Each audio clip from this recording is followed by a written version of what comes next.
Hello, my friend.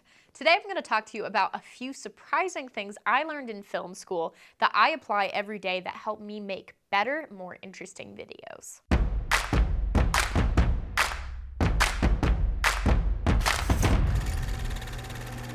Sometimes we talk about film school or no film school. What are the pros? What are the cons? Is it worth it? All of that stuff. I'm going to be talking today about a few things that I learned in film school that were not necessarily the lessons that I thought I would learn from film school. The first and maybe most important lesson I learned from film school was how to maintain vision and reach the end goal even when working with people who do not have the same vision as you. I feel like this is a lesson we can all learn from working with others in group projects, people who are very different from us. This is a lesson that can be learned and applied in any realm in our lives. But when it specifically comes to video, it's critical to be working with people who, if they don't have the same vision as you, you have to learn how to communicate with them, how to work with that, and ultimately end up in a place that is product-driven instead of ego-driven. So I'll first use an example from my production assistant days. I was working on a TV show, an HBO show,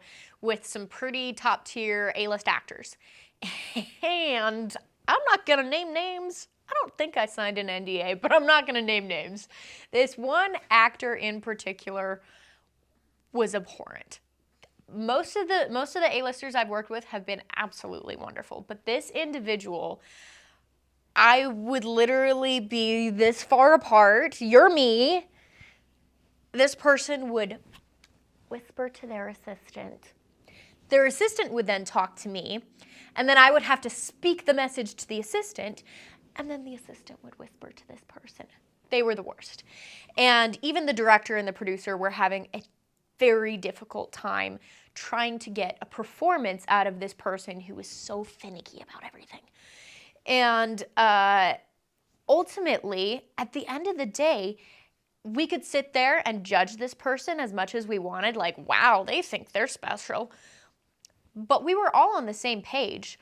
Ultimately, we all wanted to get the shots. We all wanted to tell the story, and we all wanted to make our days. So we ended up having to cater to this person.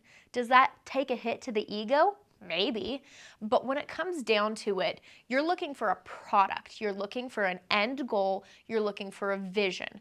So hopefully on your YouTube channel, you're not going to be working with a lot of individuals like that, but you might end up working with somebody, especially if you're the filmmaker, if you're the videographer, if you have clients, you might have some A-list attitude entrepreneurs or clients that you end up working with who have big egos. The way that I approach this is with a lot of love and a lot of grace and a lot of understanding that the whole point of putting content on the internet is to reach the person whose heart needs to hear the message.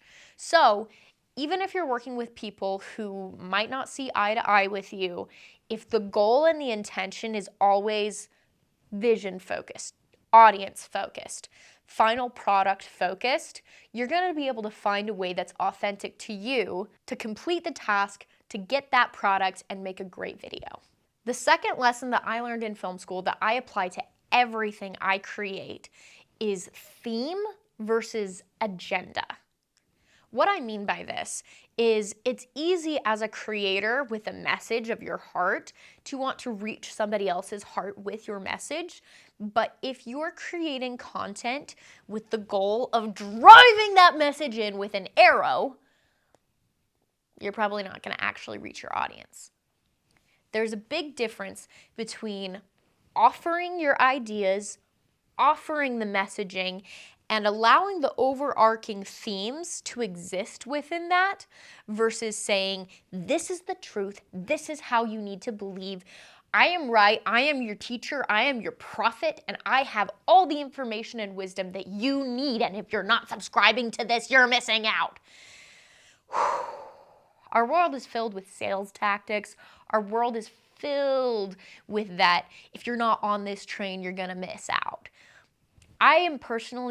I hate that philosophy, and I don't personally subscribe to anything that I can tell is trying to make me feel like I am less than without that message.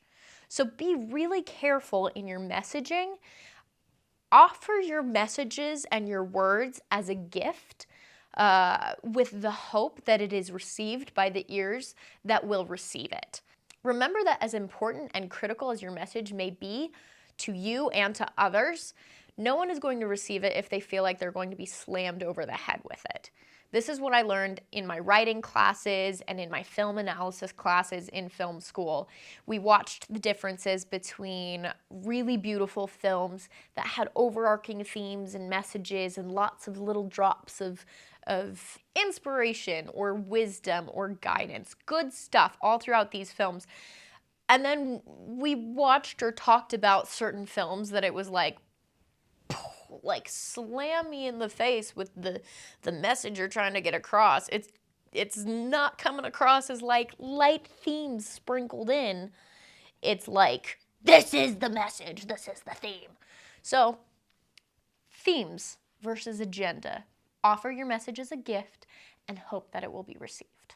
The third thing that I learned in film school that I want to share with you is you should be making more bad videos. That sounds crazy. I know you want to make professional quality content. I know the stuff you want to put out is like the best, the most top tier, the most professional. You want people to buy it. You want people to buy into your brand. You want to look super cool. I do too, I know. But if you're not making bad crap, you're not going to grow. Don't wait until you have all the expensive equipment. Don't wait until you have the most expensive team to help you. You need to be making crap all the time. Maybe one of those out of the crappy videos is going to actually be a hit. Ultimately, what I'm saying is if you're not making stuff in the name of perfectionism because you're going to wait until it's just right, what are you doing? If you want your content to land, you're gonna have to just start making content.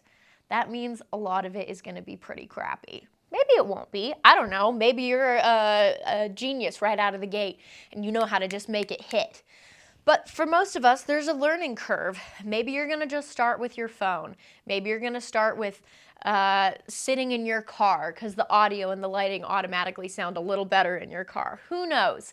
Find what works for you, but ultimately, you gotta be making more stuff if you wanna make great stuff later on.